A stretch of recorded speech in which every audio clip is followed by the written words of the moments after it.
Live from Innovation Park on the campus of Penn State University, this is PSN News. It's Tuesday, April 13th. Tonight, we'll tell you all you need to know about the vaccination clinic opening in the BJC, as well as updates on the CDC halting distribution of the Johnson & Johnson vaccine. We also have more on Penn State's COVID-19 relief grants for students, along with entertainment, sports, and weather.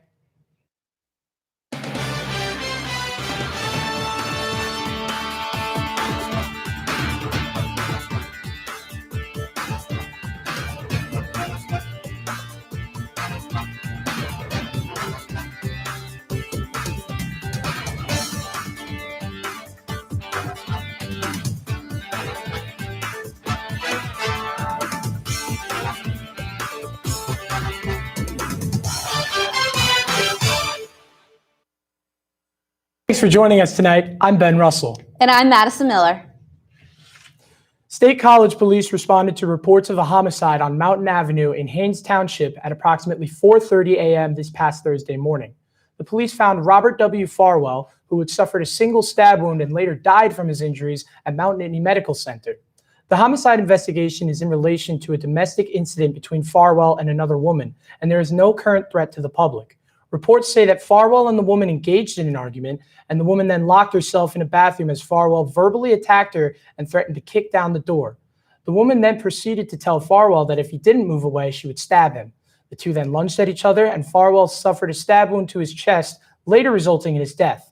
The woman is not in custody, and the investigation is still ongoing.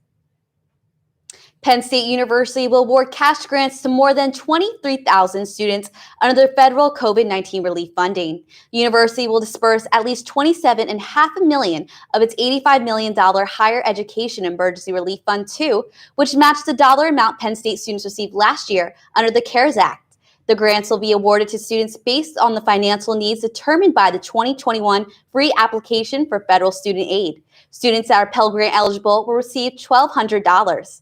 In a statement, Penn State President Eric Barron commented, "The university is thankful for funding for students, and we look forward to getting it into our students' hands quickly so they can begin to ease financial strain and allow them to focus on their studies with less worries."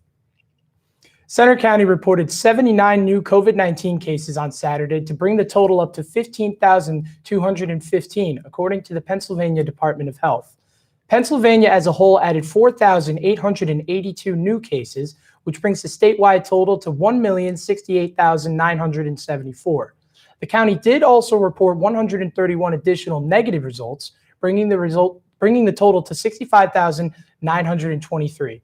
29 more people were hospitalized in Centre County this weekend, 4 more than Friday, while 5 are in intensive care and 3 are on ventilators. Centre County reported no new deaths, which kept the total at 213 for the 35th consecutive day. With 40 new deaths reported statewide, Pennsylvania's total is 25,402. We have breaking news regarding the vaccination clinic at the Bryce Jordan Center. The state-run regional clinic will be on temporary hiatus until at least April 20th. Pennsylvania is following federal guidance to pause administering the Johnson & Johnson COVID-19 vaccines. The BJC was originally scheduled to operate on April 15th from noon to 8 p.m. on Monday, Thursday, and Friday. 600 doses were expected to be given out each day, and more details on the pause are expected to come. Coming up next, Tusha Pham will bring you the latest in entertainment after this week's weather report.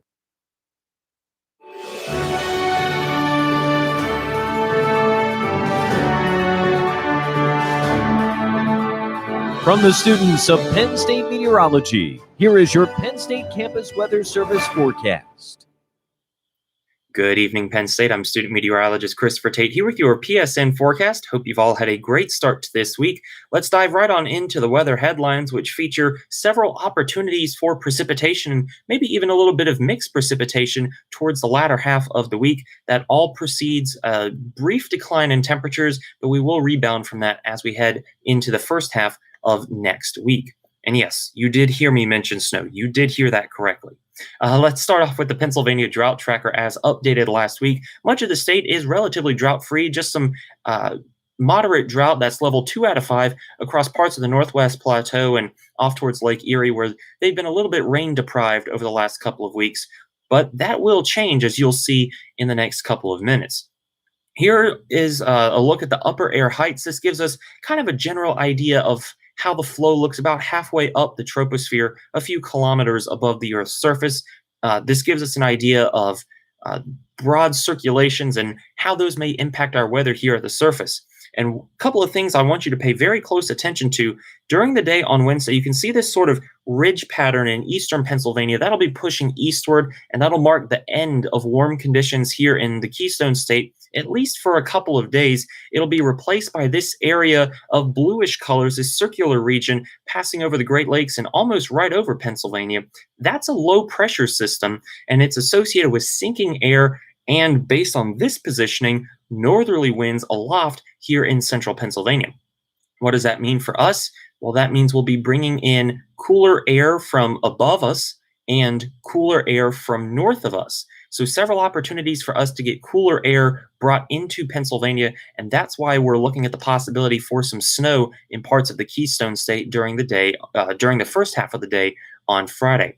That little area of low pressure aloft will push out of our area during the first half of the weekend, and then by Sunday we'll be back to a more familiar pattern, which will feature gradually warming conditions and a couple of rounds of precip.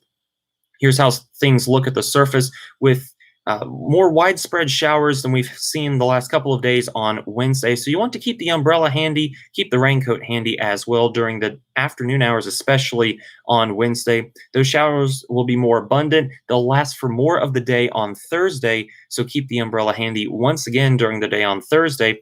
We'll have a brief reprieve Thursday night into the wee hours of Friday morning, but then notice the American computer model here is trying to put down a little bit of snow just to our west. I think we'll have an opportunity to see some novelty flakes here in State College, more persistent snows as you head into the northeastern corner of the state and off into the interior northeast.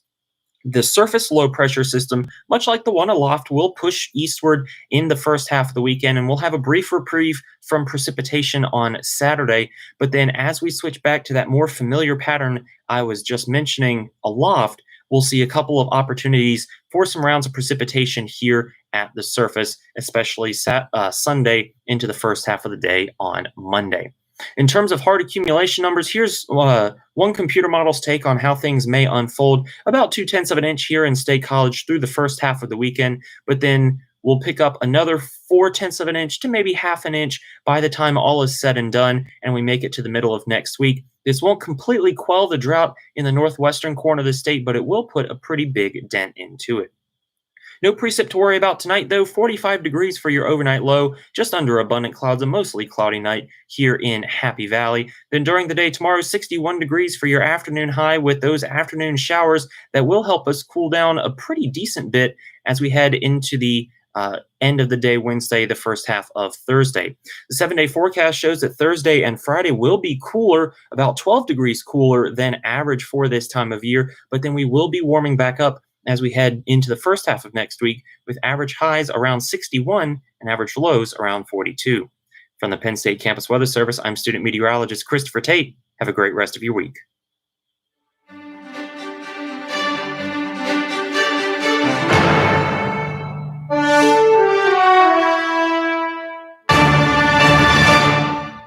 The Lion is currently Penn State's student radio station. Alex Hansen, Penn State Jr., is the current president of the Lion. I'm here at the station. This is where all of the Lion's broadcasts and shows take place. The station has its own studio based right here in the hub. Hansen has been the president of the Lion for almost a year now and had joined the station in 2018, his freshman year. Hansen wanted to start his own radio show because he had grown up near Philly and says that he had grown up listening to all of the different stations and really got inspired by them. And my biggest thing was I wanted to, at least if I was going to get into radio, I wanted to be able to talk about what I wanted to and play whatever music I wanted to, whether that be, rap, reggae, rock, pop, hip hop, anything. I just want to play it. And I got involved based off of that. As president, he has a lot of day-to-day tasks that he has to keep up with in order to keep the station up and running. His day-to-day tasks include responding to emails, helping out the show hosts, outreach, and training new members. I wanted to be president, honestly, because the station was a little messed up and I wanted to fix it. There was a lot of bad communication issues, and I also saw a lot of room for improvement and growth. The pandemic has added on a lot more challenges for the station. Hansen says he got thrown into his presidency at the start of the pandemic and had to deal with a lot of unfamiliar issues. The station didn't have ways of remote broadcasting and had to find ways to adjust to broadcasting under the new COVID guidelines. It was that initial figuring it out stage that was brutal, and that was a solid 3 months of just kind of figuring it out as you go and BSing a little bit. But once I got past that, it has been a piece of cake. In State College, I'm Gabby Triola reporting. Welcome back to PSN News. I'm Tisha Pham with your entertainment update. Yeehaw! American singer-songwriter Kane Brown is making a stop at the Bryce Jordan Center as part of his 35-city North American tour, Blessed and Free, on Saturday, November 6th. Registration for pre-sale began last Thursday at 11 a.m. at kanebrownlive.com, while general public sales will open Friday, April 16th at 10 a.m. on Ticketmaster. Penn State students will receive $20 off ticket sales from the Penn State Student Fee Board. Sales for students will begin Thursday, April 15th at 10 a.m. and can be accessed through Account Manager. Students must provide a valid Penn State ID. Other performers will include singer Jordan Davis and Restless Road. Buckle up, partner. This is going to be a hog-killing time. April is Pride Month, and Penn State has a variety of events to celebrate. PSN News field reporter Caroline Diaz has the details on those local events. Penn State is kicking off its Pride Month festivities with events spanning all throughout April. Though National Pride Month isn't until June, the Center for Sexual and Gender Diversity recognizes Pride throughout the month of April. Intended to foster allyship, these events promote healthy discussion around the community with a fun twist. Campus recreation plays a huge part in Penn State Pride Month, with themed workout events at the IM Building and McCoy Natatorium. However, not all events will be in person due to COVID-19. According to the calendar, most events will be held virtually. April 16th at 6 p.m., openly gay Grammy Award winner Jonathan Groff will be hosting a webinar through WPSU. April 20th on the Hub Lawn, the center will be hosting a karaoke night. The Center for Sexual and Gender Diversity hopes that with Penn State Pride Month, students will recognize that they have a safe space at the university. Eric Duran highlights the importance of Penn State celebrating Pride Month as a whole. One, I hope that people realize that our center exists not only for LGBTQ plus students, but for everybody. And, with that is also, again, just showing that students can feel welcome and comfortable and included no matter what area of campus that they go to. Reporting for PSN News, I'm Caroline Diaz. Swifties, look what you made her do. T-Swizzle has officially made a comeback. After receiving a great deal of support from Love Story Taylor's version, she has re-released her 2008 album, Fearless, adding 6 new songs to the remasters, including a never-before-heard single titled You All Over Me. Back in February, Swift announced that she re-recorded Fearless as Fearless Taylor's version.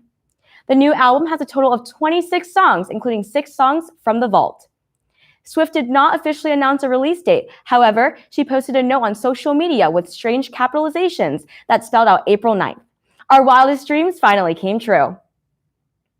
In a statement announced by his family last Friday, DMX, whose real name is Earl Simmons, has died at age 50. DMX was in critical condition after going into cardiac arrest on April 2nd. He had been on life support at a hospital in White Plains, New York. The rapper and actor struggled with drug addiction from an early age, first becoming addicted to crack cocaine when he was just 14. Known for his distinctively gruff voice and thoughtful messages in his rhymes, he quickly became one of rap's biggest stars. He rapped with a trademark delivery, often paired with his famous growls, barks, and his signature "what" ad-libs. His family released a statement saying, quote, "Earl was a warrior who fought till the very end. He loved his family with all of his heart, and we cherish the times we spent with him. Earl's music inspired countless fans across the world, and his iconic legacy will live on forever," end quote. Although the cause of his death is still unknown, his family said they would share information during his memorial services. That was your entertainment update. Stay tuned because after the break, Carlos Garcia will bring you the latest from the world of sports. Wow, these are really good. You act surprised.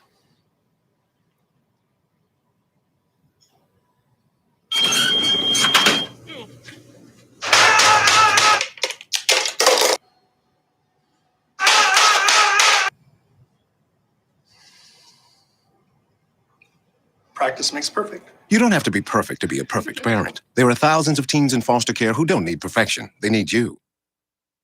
Oh! Checking your fantasy league? Nah, just my 401k statement. Nice. Where'd you find the money for that? I just been saving a little every month. I can't seem to save anything. Well, what about all this? What about the money you're spending? What money? It's gone before I can get my hands on it. I got a pizza for a Todd. Hey, can somebody spot me? When it comes to financial stability, don't get left behind. It's 547. Get tools and tips for saving at feedthepig.org. All right, you ready for some baseball trivia? Let's do it. What year produced the most no-hit games in the big leagues? 7 no-hitters in 1990. Wow, that's right. Now a question that's not trivial. How many children will witness bullying this year? Huh. The answer? 3 out of 4. 75%? That's Wow. right. How many of them will say something? Kids want to help, but don't know how. Teach them how to stop bullying and be more than a bystander at stopbullying.gov. So good to see you guys. So, what's up? Oh, we finally bought a place. Holy cow. You seriously have enough saved to do that? We've been putting a little aside each month. Jeez, at the end of the month, we have nothing left to save. Yeah, I have no idea where it goes. Well, you're spending a lot on... Was it good? Oh, God. Oh, how is my account overdrawn? When it comes to financial stability, don't get left behind. Get tools and tips for saving at feedthepig.org. The Ocean City Fire Department helped the Easter Bunny greet children throughout town on Saturday, April 3rd. He rode on top of the fire truck at 10 a.m. and finished at City Hall at 12:30. Easter Sunday events included an Easter sunrise non-denominational service at 6:30 a.m. at the Ocean City Music Pier. The Philly Keys also performed on Easter Sunday for an outdoor show, fun for the whole family. Families also could download the Ocean City Vacation app to show the progress of the bunny. They also were given a link that would give them notifications to track where the bunny was. I got a chance to speak with Emma Lennon, a freshman at Penn State University who spent her Easter in Ocean City, New Jersey. Was Easter different this year than it has been in past years since of COVID? Definitely. They used to have a huge Easter egg hunt on the beach.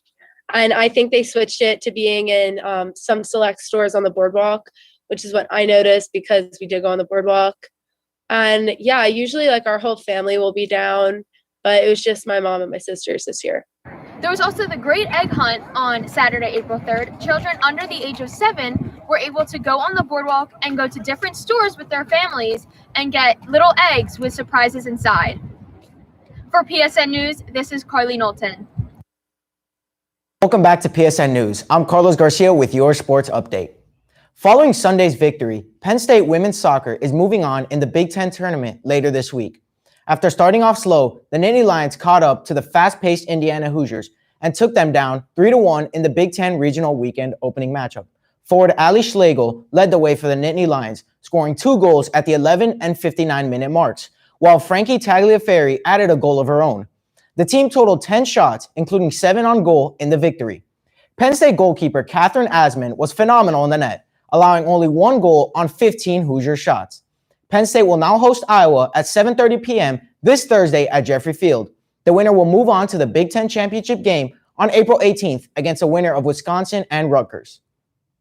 Penn State wrestling has wrapped up its season with a 4-0 record in the NCAA Finals.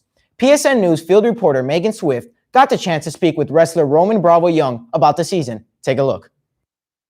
Penn State's men's wrestling team had a fantastic season this spring, ending with a perfect 4-0 in the NCAA Finals in St. Louis, Missouri. I sat down to talk about the season with junior Roman Bravo Young, one of the 4 wrestlers to win their first individual crown. As you can see, it went pretty well towards the end, and dream come true. But, it was really rough throughout the beginning. We had a pause, a lot of ups and downs. I mean, I had COVID, and a lot of people had COVID. We couldn't really train. It was just cool to get it done and to see Nick Lee, Aaron Brooks, and Carter win as well. And just to see them happy because we see them train. I see them train every day, and I see them when they get hurt. No one else sees all the stuff that goes in the room, the ups and downs. So, it's cool to see them happy too. Both Bravo Young and sophomore Aaron Brooks were finalists for the Dan Hodge Trophy, which is awarded each year to the nation's best college wrestler. While neither ended up winning, both finished 14-0 for the season. I'm just grateful to be part of it, and not even talking about the wrestling. My life changed off the mat. They're all good people. They really molded me, or still mold me into a way better human being. I think that's going to go a long way too. Not even counting the wrestling, because the wrestling ends one day, but I think just counting them and all the people in there, they're all good people. And, I don't come from the best kind of neighborhood, but I think I'm just glad who I'm becoming along the way. I think it's not about winning or losing what makes it a champion, but I think it's how you grow throughout the journey. I'm Megan Swift, reporting on Penn State Wrestling for PSN News. On Sunday, the 85th Masters concluded at the Augusta Golf Course, crowning Hideki Matsuyama as the bearer of the prestigious green jacket. Matsuyama is the first golfer of Japanese descent to win the Masters after shooting 10 under par over the weekend tournament. The 29-year-old was bunched with his competitors before an hour-long rain delay on Saturday shot him into the lead. As is tradition, last year's winner, Dustin Johnson, who failed to make the cut this year after struggling on the course, presented Matsuyama with his green jacket, which etched him into Masters and golfing folklore. Congratulations to Matsuyama and the Japanese community on this mighty victory. Former NFL player Philip Adams died by apparent suicide last week after killing 5 people in Rock Hill, South Carolina. The victims were prominent doctor Robert Leslie, his wife Barbara Leslie, their 2 grandchildren Ada and Noah, who were 9 and 5 respectively, and James Lewis, who was working at the doctor's home. There's also an unidentified 6th victim who is being treated in the hospital. Adams took his own life when officers obtained a warrant to enter his house after an hour of searching for a suspect. Adams was drafted to the NFL in 2010 by the San Francisco 49ers, but was cut before the 2011 season due to injury, leading him to bounce around the league for several years before retiring in 2015. Our thoughts go out to all those involved in this tragedy. That was your sports update. This week, our interview anchor, Juliana Turdo, spoke with Keith Griffith, a member of the Blue Band, about the upcoming spring football practice and the band's experience during the pandemic. The COVID-19 pandemic, beloved Penn State football was unable to have their typical student audience for their 2020 fall season. But as we are starting to see the light at the end of the tunnel with the vaccine rollout, Penn State freshmen have been granted with the opportunity to attend the blue and white game this year. I have the opportunity to speak with Keith Griffith today, who's a part of the Blue Band. Hi, Keith. Hi. Thank you so much for bringing me on. So what is the Blue Band here at Penn State? So the Blue Band is the marching band. You typically see us performing at the fall football games, performing in the homecoming parade. But it's around 320 members, about 270 instrumentalists, 30 silks, 14 Touch of Blue members who are our majorettes, a feature twirler, Jillian Brooks this year, and a drum major, which is me. So we serve as ambassadors Penn State, as the Blue Band. Kind of performing and entertaining crowds. And what would you say is your specific role when it comes to the Blue Band, and what responsibilities does it entail? It seems very intense. Yeah, so like I mentioned, I'm the drum major. So the part that most people see is I'm the one that does the flip on the 50 each game. That's the big part, but it's so much more than that. It's being a leader. It's helping people, teaching. There's really so many facets throughout the season that the drum major takes part of. And how have you guys been preparing for the blue and white game coming up? Yeah, so with university guidelines and with COVID guidelines, it's difficult to get together as a full group, especially considering this is our off season. But the group is filled with talented musicians, so I'm sure that they'll be ready and good to go this coming Saturday. So very excited. We'll see how it goes, but I think that, like I said, all the people that are part of the organization are very talented and ready to go throughout the offseason, no matter what holds. And as you mentioned, with COVID-19 and the pandemic impacting the Blue Band's preparation, how did it affect you guys as a whole this past year? Yeah, so obviously the big thing is you didn't see us performing on game days. We weren't allowed in the stadiums. We did our best to do virtual performances, so we had virtual performances. We took the time on the whiteout. We performed at Panzer for a viewing party there. But really we were just happy for the opportunity to be able to get together in person and still make music and still bring that and have that experience, because that's so important. Yeah, I definitely agree. So, what can spectators of the big game expect from the Blue Band this week, especially for all the first-year students that never really had the opportunity to experience something like this before? Well, we're going to do our best to make it as close to a normal game day as possible, through playing our fight songs, playing our normal pep songs. Really, like I said, try and get that game day feel back, something that I'm sure everyone missed this fall.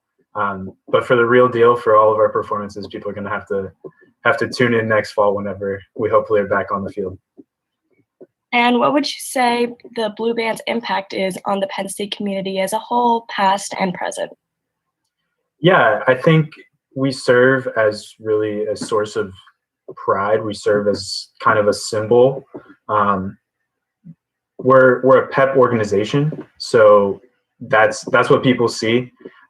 We're always positive. We're doing our best to make a positive impact in the community and as a whole, but the Penn State community specifically. So I think that the Blue Band has a massive, massive impact on the entire Penn State community. Yeah, no, I definitely have to agree. Well, as freshmen are just days away from their first genuine Penn State football experience, as proud Penn Staters, they will be captivated by the school spirit and pride that the Blue Band adds to the game day atmosphere. Thank you so much for taking the time to speak with me today, Keith.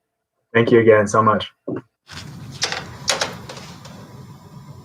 Wow, these are really good. You act surprised.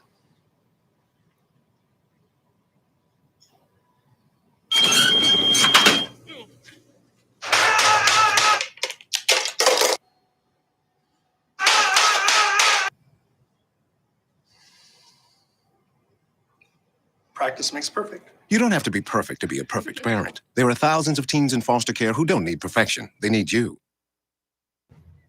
Protests continue in Minnesota after the death of Dante Wright, a 20-year-old black man who was shot and killed by a police officer. The protesters gathered at the Brooklyn Center Police Department before the police used flash grenades to get rid of the crowds. The mayor also implemented a town-wide curfew in an attempt to stop the protests. Tensions were already high before Wright's death as the trial of Derek Chauvin, the officer who choked and killed George Floyd last May, was ongoing.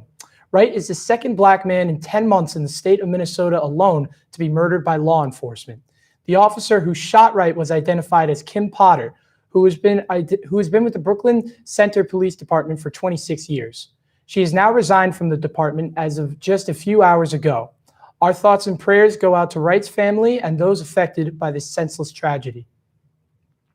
This week, Arkansas became the first state in the nation to prevent physicians from providing gender-affirming treatment to transgender minors. This was set into motion after the Grand Old Party overrode Republican Governor Hutchinson's veto of the measure. He claimed the now law is extreme and a product of cultural war in America.